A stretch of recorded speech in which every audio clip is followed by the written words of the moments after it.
जो सन्मुख रह संत के, अंत कहूँ नहीं जाए। सूरत डोली लो लगे, जहाँ को तहाँ समाए। संत शरण जो जीव रहे, गह जो उनकी बाँ।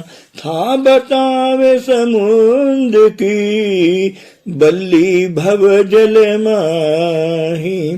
कोई तो तन मन दुखी, कोई चेत उदास। एक एक दुख सबन को, सुखी संत का दास।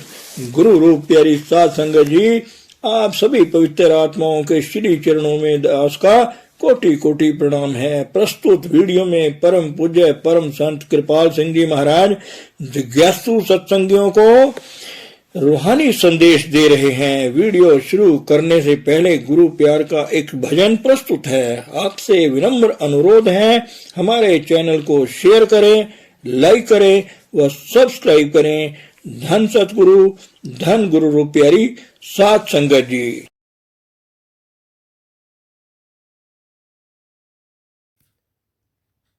आदमी में अगर आदमी की तरह आदमियत न आए, प्रभु क्या करे। आदमी में अगर आदमी की तरह आदमियत न आए, गुरु क्या करे।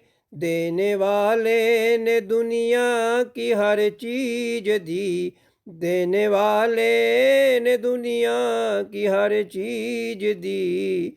पाने वाला न पाए, गुरु क्या करे। आदमी में अकल दी शकल दी, दे दिया कुल जहां। अकल दी शकल दी, दे दिया कुल जहां। मुंह दिया मुंह में दी, उसने मीठी जुबा। हर तरीका सलीका दिया है मगर, हर तरीका सलीका दिया है मगर। ये काम न लाए, गुरु क्या करे। आदमी में अगर आदमी में, आदमी में अगर आदमी की तरह आदमियत न आए, गुरु क्या करे। दिया सीने में दिल, दिल में अरमा दिए। दिया सीने में दिल, दिल में अरमा दिए। प्यार के मोतियों से भरे भर दिए। प्यार के मोतियों से उसे भर दिया। अपने भक्तों को भूला नहीं है गुरु, अपने भक्तों को भूला नहीं है गुरु।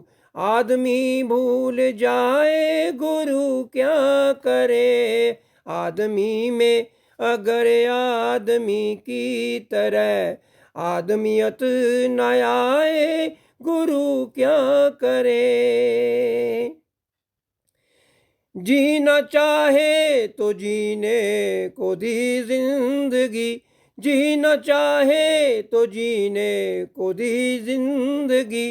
बंदा परवर ने बंदे को दी बंदगी, बंदा परवर ने बंदे को दी बंदगी। बंदगी छोड़ कर आदमी जिंदगी, बंदगी छोड़ कर आदमी जिंदगी। बंदा खुद ही गवाए, गुरु क्या करे। आदमी में अगर आदमी की तरह आदमियत न आए, गुरु क्या करे। पाने वाले ने पाया अगर ही नहीं, पाने वाले ने पाया अगर ही नहीं। देने वाले ने रखी कसर भी नहीं, देने वाले ने रखी कसर भी नहीं, तेरे हाथों में धन और कर्म दे दिया, तेरे हाथों में धन और कर्म दे दिया। नाम तू ना कमाए गुरु क्या करे, नाम तू ना कमाए गुरु क्या करे। आदमी में अगर आदमी की तरह आदमियत न आए गुरु क्या करे। देने वाले ने दुनिया की हर चीज दी, पाने वाला न पाए गुरु क्या करे। आंख दी अपने गुरु को तू पहचान ले, आंख दी अपने गुरु को तू पहचान ले। क्या हकीकत है तेरी ये तू जान ले, क्या हकीकत है तेरी तू यह जान ले। जर्रे जर्रे में अल्लाह, जर्रे जर्रे में वो है समाया हुआ, जर्रे जर्रे में गुरु है समाया हुआ। देख तू ना जो पाए गुरु क्या करे। आदमी में अगर आदमी की तरह, आदमी में अगर आदमी की तरह आदमियत न आए गुरु क्या करे। देने वाले ने दुनिया की हर चीज दी, पाने वाला न पाए गुरु क्या करे, गुरु क्या करे।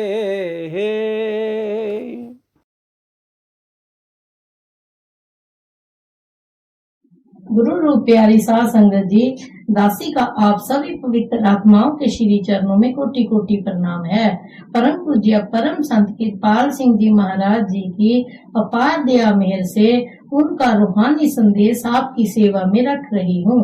गुरु राजी तो करता राजी, गुरु राजी तो करता राजी, यह स्वामी जी महाराज कह रहे हैं। मगर गुरु गुरु हो, गुरु ना हो, जो मन इंद्रियों के घाट पर बैठा है वह राजी भी हो तो क्या, जो खुद गड्ढे में गिरा हुआ है वह दूसरों को क्या दे सकता है। ऐसे गुरुओं के कटु अनुभव लोगों को होते हैं तो वे कह उठते हैं कि यह सब धोखा है। जिसकी थोड़ी नजर बन जाती है वे उसमें हकीकत की झलक देखते हैं। वे कहते हैं जान को उभारने वाली तेरी एक नजर मेरे लिए काफी है। अगर उसकी एक टेढ़ी नजर हो जाए तो दीन दुनिया दोनों हराम हो जाते हैं। उसका राजी होना बहुत मुश्किल है। मालूम नहीं कौन सी अदा उसे पसंद आ जाए। बुल्ले शाह साहब के जीवन का एक वाक्य है। पूर्ण पुरुष लोक लाज को रहने नहीं देता। बुल्ले शाह ने साई इनायत शाह से उपदेश लिया। शाह इनायत ने कुछ लोगों को भेजा, सड़कों पर नाचते टापते जाओ बुल्ले शाह के यहाँ और कहो कि तेरे गुरु भाई आए हैं। वे नाचते टापते गाते बजाते गए। पूछा बुल्ले शाह कहाँ है। लोगों ने बुल्ले शाह से कहा कि तेरे गुरु भाई आए हैं। बुल्ले शाह ने लोक लाज में आकर कह दिया वे मेरे गुरु भाई नहीं हैं। वे बेचारे वापस चले गए। आकर शाह इनायत से शिकायत की। उन्होंने फरमाया अच्छा कोई बात नहीं, आज वहाँ पानी नहीं देंगे। याद रखो कि गुरु शिष्य को खुराक देता है अपनी तवज्जो से। शिष्य हजारों मील पर बैठा हो, तवज्जो वहीं भी मार करती है।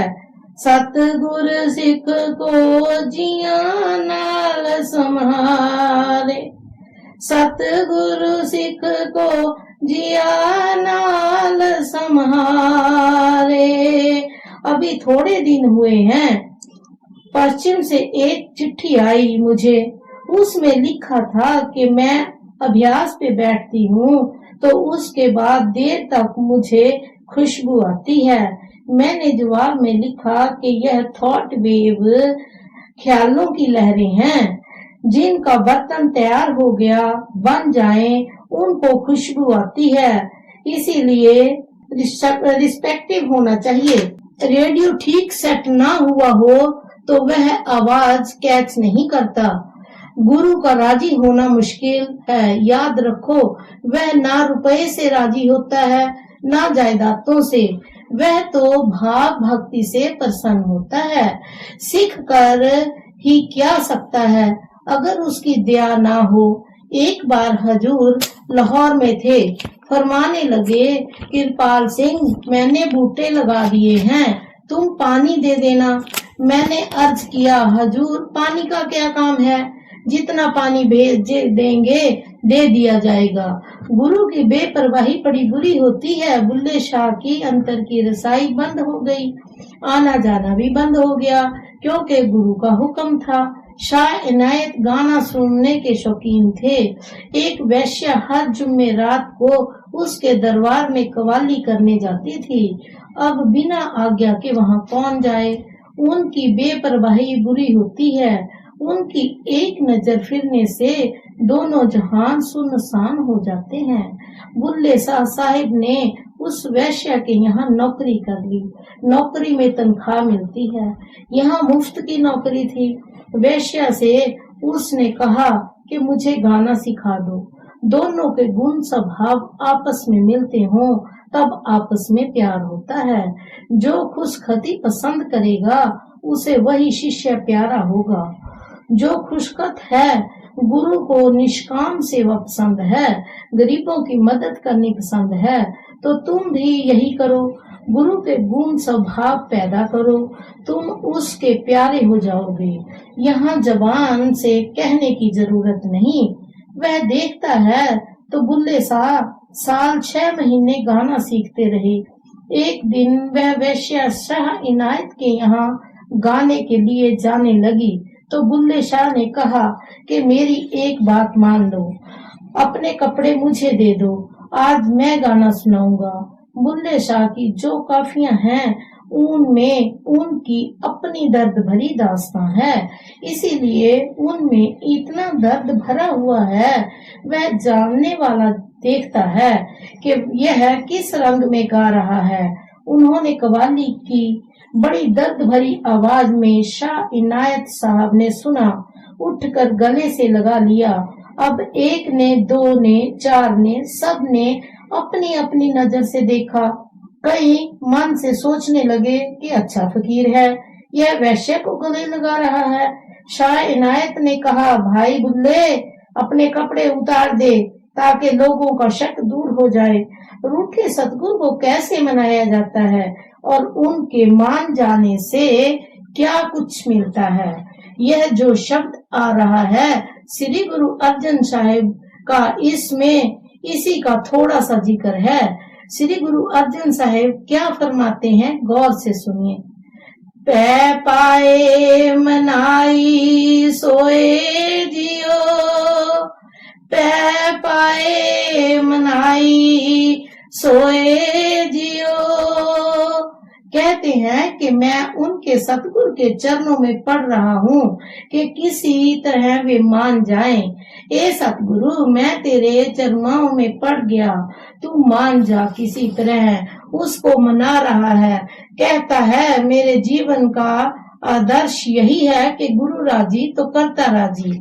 उसके अंदर परमात्मा काम कर रहा है, उसकी राजी होना परमात्मा का राजी होना है। तो कहते हैं ए सतगुरु मैं तेरे चरणों में पढ़ रहा हूँ, किसी तरह मान जा। सतगुरु पुरख मिलाया तिस जेवड़ अवर न कोई जियो। सतगुरु पुरख मिलाया तिस जेवड़ अवर न कोई जियो। वह सतगुरु जो है यह सत्य का स्वरूप है, वह पुरख है, रूलिंग पावर है, उसकी विल सब पर हावी है, उस जैसा और कोई नहीं। यहाँ कहते हैं न इस दुनिया में न उस दुनिया में उसके समान कोई नहीं है। गुरु तुल्य होर न लभई खोज डिठा ब्रह्मांड गुरु तुल्य होर न लभई खोज डिठा ब्रह्मांड। जिस जिस की जहां जहां तक दौड़ है वह वहीं वहीं की बात कहता है। जिसकी इस दुनिया में दौड़ है वे इस दुनिया की बात कहते हैं। जिसकी ब्रह्मांड तक दौड़ है बल्कि उससे पार जाते हैं वे कहते हैं उसका सानी न इस लोक में न अगम लोक में है। वह सत्य का स्वरूप है, वह पुल है जिस पर सत्य प्रकट करता है। सो उस सतगुरु को यह मना रहा है तू राजी हो तो परमात्मा राजी हो जाए। दो दिलों का गुण स्वभाव एक हो तो जरूर आपस में प्यार हो जाता है।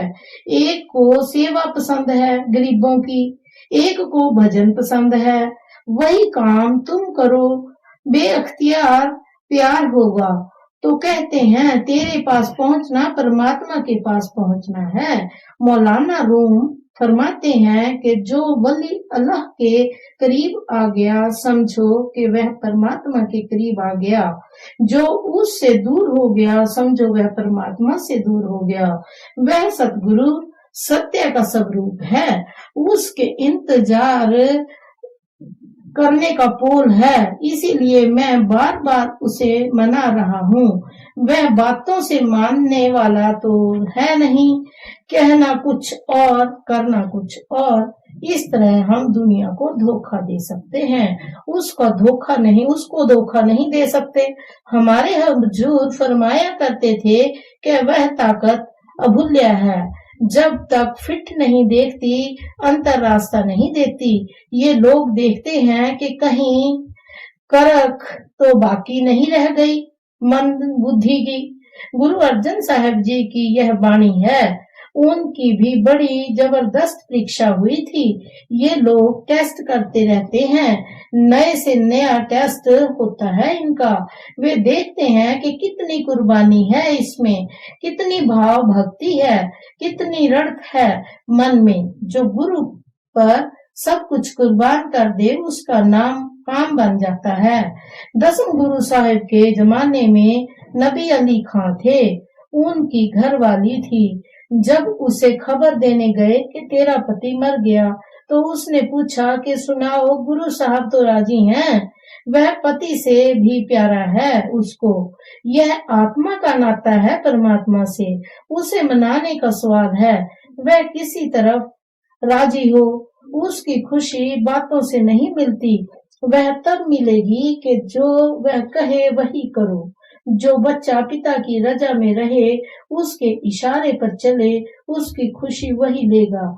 जो अपनी दलीलें लगाता रहे, उसका कहना ना माने। प्यार तो वह उससे भी करता है पर उसे कुंजी नहीं सौंपता। गुरु अर्जन साहब ने गुरु की खुशी कैसे हासिल की? श्री गुरु रामदास जी की बिरादरी में एक शादी थी लाहौर में। वह अमृतसर में थे। वहां शादी में चलने के लिए बड़े लड़के पृथ्वी चंद को बुलाया और उससे कहा कि शादी में जाकर 14-15 दिन तुम वहां गुजारो। अनुभवी पुरख सब कुछ जब जाते हैं तो कई गद्दियों के दावेदार और रुपए पैसे के पुजारी भी वहां पहुंच जाते हैं। गुरु साहब ने पृथ्वी चंद से जो कहा तो वह बोला कि मैं चला जाऊं तो यहाँ का काम कौन करेगा, यह सारा इंतजाम कौन करेगा। बीच में यह ख्याल था कि यह गुरु अर्जन साहब से ज्यादा प्यार करते हैं, कहीं उन्हें गद्दी ना दे दें। एक लड़का गुरु साहब का, उसका नाम था महादेव। वह हर वक्त मस्त रहता था। श्री गुरु रामदास जी ने अर्जुन साहब से कहा कि तुम शादी पर चले जाओ और वहीं रहना, जब तक मैं हुक्म न भेजूं यहाँ ना आना। गुरु साहब का हुक्म था, ये गए। प्रेम मजबूर हो गया, जब तक हुक्म न मिले ये वापस नहीं आ सकते थे। और कोई प्रेमी होता तो वह चला आता कि महाराज प्रेम ने मजबूर किया, मैं चला आया। मगर यहाँ हुक्म की दीवार थी। याद रखो, जो हुक्म मानता है वही यहाँ स्वीकार है। कई दिन बीत गए, कोई संदेश न आया उधर से। फिर 4 हर्फ लिखे, मेरा मन लोचे गुरु दर्शन ताई, बिल्प करे चात्रिक की न्याई, तिरखा ना उतरे शांत ना आवे, बिन दर्शन संत प्यारे जियो। यह चिट्ठी लिखकर एक आदमी के हाथ गुरु साहब के पास भेज दी। चिट्ठी के ऊपर एक नंबर लगा दिया। वह चिट्ठी गुरु साहब के बड़े बेटे के हाथ लग गई। उसका कोई जवाब न आया। एक और खत लिखा लाहौर से। अमृतसर का फासला 25-30 मील से ज्यादा नहीं था, मगर यहाँ गुरु के हुक्म की दीवार रुकावट थी। याद रखो, जो गुरु के हुक्म की दीवार का उल्लंघन करता है वह कहीं हकीकत को नहीं पा सकता। थोड़ा बहुत लाभ उसे मिल भी गया, मगर वह पूर्ण ना होगा।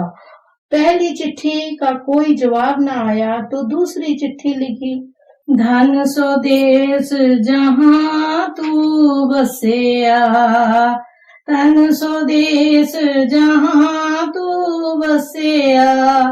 इस चिट्ठी में लिखा कि वह देश धन्य है जहाँ तू बस रहा है। संगतें आती हैं और तेरे दर्शन करती हैं।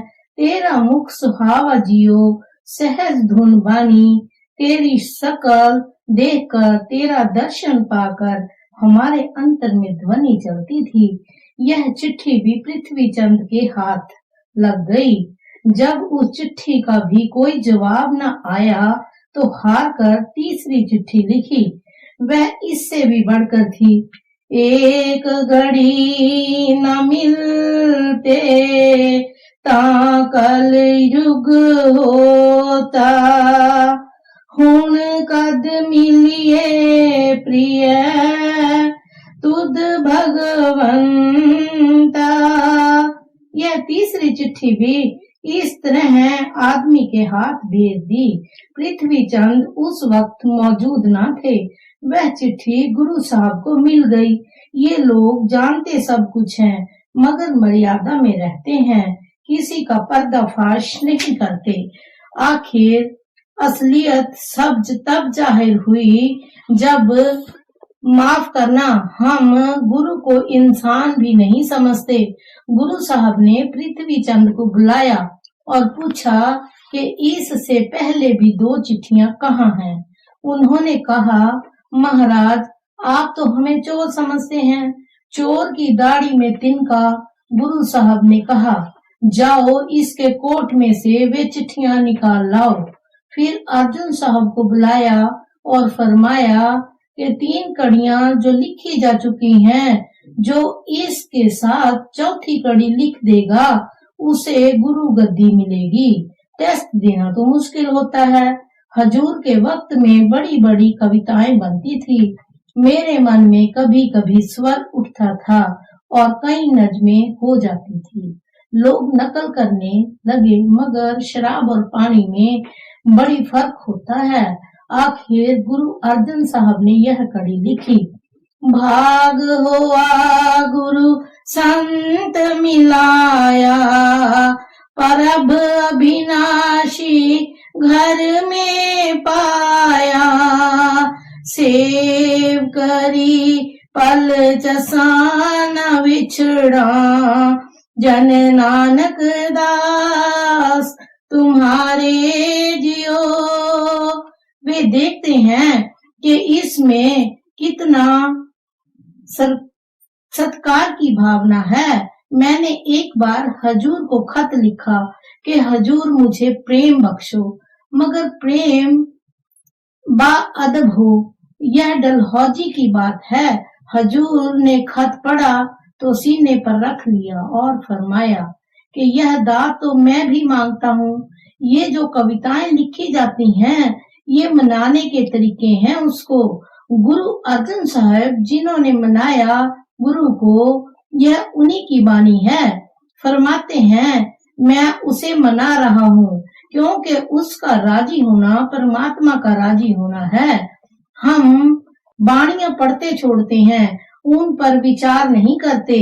आगे बताएंगे कि गुरु को मनाने से हमें क्या मिलता है। वाणी लंबी है, जितनी हो गई इस समय में, बाकी फिर सही।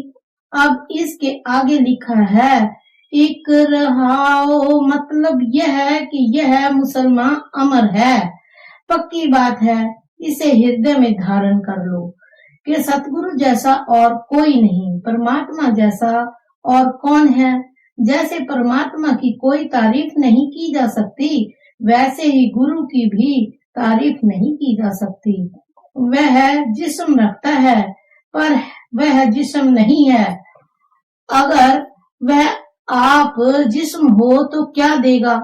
यह जितनी धरती है, यह सब की सब कागज बन जाए, समुंदर स्याही बन जाए, फिर भी उसकी महिमा बयान नहीं की जा सकती। मैं ईसाइयों के स्कूल में पढ़ता था, शुरू से ही खोजी स्वभाव थी मेरी। मैं देखता था कि हम कहते हैं कि श्री गुरु नानक देव जी महाराज और महापुरुषों के नाम के साथ कई लक़ब शब्द लगाए जाते हैं। ये ईसाई क्राइस्ट को सिर्फ यीशु कहते हैं। यह क्या बात है। मैंने पादरी से सवाल किया कि आप यीशु को खाली यीशु कहते हैं, कोई अलकाब उसके नाम के साथ नहीं लगाते। हालांकि छोटे छोटे आदमी के साथ आप मिस्टर जरूर लगाते हैं। उसने जो जवाब दिया अभी तक याद है मुझे। कहने लगा, मसीह को हम खुदा का बेटा समझते हैं। जिस तरह खुदा की तारीफ नहीं की जा सकती, उसी तरह उसकी भी तारीफ नहीं की जा सकती। अगर हम उसकी तारीफ करें तो हम उसे छोटा ही बनाएंगे। तू सुल्तान कहाँ हो मियाँ, तेरी कवन बढ़ाई। तू सुल्तान कहाँ हो मियाँ, तेरी कवन बढ़ाई। सो फरमाते हैं कि यह बात है, मुसलमान अमर है कि गुरु जैसा और कोई नहीं। जिसे गुरु जैसा कोई और नजर आने लगा, वह रूह भव्य विचारनी बन गई। लाइट सबके अंदर है, वह और बात है। ऐसी दो हस्तियां मिल जाएं तो क्या बात है। लाहौर की बात है, महर्षि शिवव्रत लाल वर्मन आए परी महल में। हजूर वहां उनसे मिलने, तो मैं भी वहां मौजूद था। अब हजूर उनके पाप पढ़ते थे और वे उनके पाप पढ़ते थे। अजीब नजारा था। वह अनतोले नशे देता था, पिए जाओ। अगर किसी के पास है तो देगा ना, जिसके पास नहीं है तो वो कहाँ से देगा। कहते हैं वह गोसाई मीठा मुझे सबसे मीठा है, माता पिता से बढ़कर मीठा। माता कितनी मीठी होती है, बच्चे को वह उसे बहुत मीठा लगता है। बच्चा उसकी गोद में खेलता है, नाचता है, जो मांगे वह उसे देती है। कहते हैं ऐसे ही मैं उसकी गोद में खेलता हूँ, वह सबसे प्यारा है मुझे। बहन भाई सब सज्जना, तुद जेरा नहीं कोई जियो। कहते हैं वह मेरी बहनों से भी मीठा है, भाइयों से भी। ए सतगुरु, तेरे जैसा और कोई मीठा नहीं मुझे। मैं तेरी गोद में बैठा तुझे मना रहा हूँ। ऐसा बच्चा जो मांगे पिता उसे देता है। जब सब तरफ से रिश्ता टूटकर उसी का सब कुछ रह जाता है तो काम बन जाता है। यहाँ बातों का काम नहीं, वह जो कहे वह करो, सेवा करो, लोगों की बुराई से बचो। सबके अंदर परमात्मा है, सबसे प्यार करो, लोगों की सेवा करो। वह कहता है उनकी सेवा मेरी सेवा है। जो गुरु के दर पर परवान हो गया, वह परमात्मा की दरगाह में परवान हो गया। तेरे हुक्मे सावन आया, मैं सतकाल जो आया। कहते हैं, ए मालिक, ए प्रभु, तेरे हुक्म से सावन आया। सावन से मुराद यहाँ वर्षा है, गुरु से है। गुरु उसी प्रभु की वर्षा है दुनिया में। हमारे हजूर का नामी भी सावन था। ये लोग मालिक के हुक्म से दुनिया में आते हैं, सो कहते हैं कि बारिश रहमत की आई है। वह उस प्रभु के हुक्म से आई है। मैंने जमीन साफ करनी शुरू कर दी। इससे फायदा उठाने के लिए किससे कहते हैं, सत्संग से जमीन साफ करनी शुरू कर दी है। सत्संग से सब अलाइसें साफ हो जाती हैं। कहते हैं कि रहमत की बारिश हो रही है। इससे फायदा उठाने के लिए जमीन साफ करो। साध संगति जी, दासी से बोलने में अगर कोई भूल चूक हो गई है तो दासी क्षमा की याचक है। धन सतगुरु, धन गुरु रूप प्यारी साध संगत जी।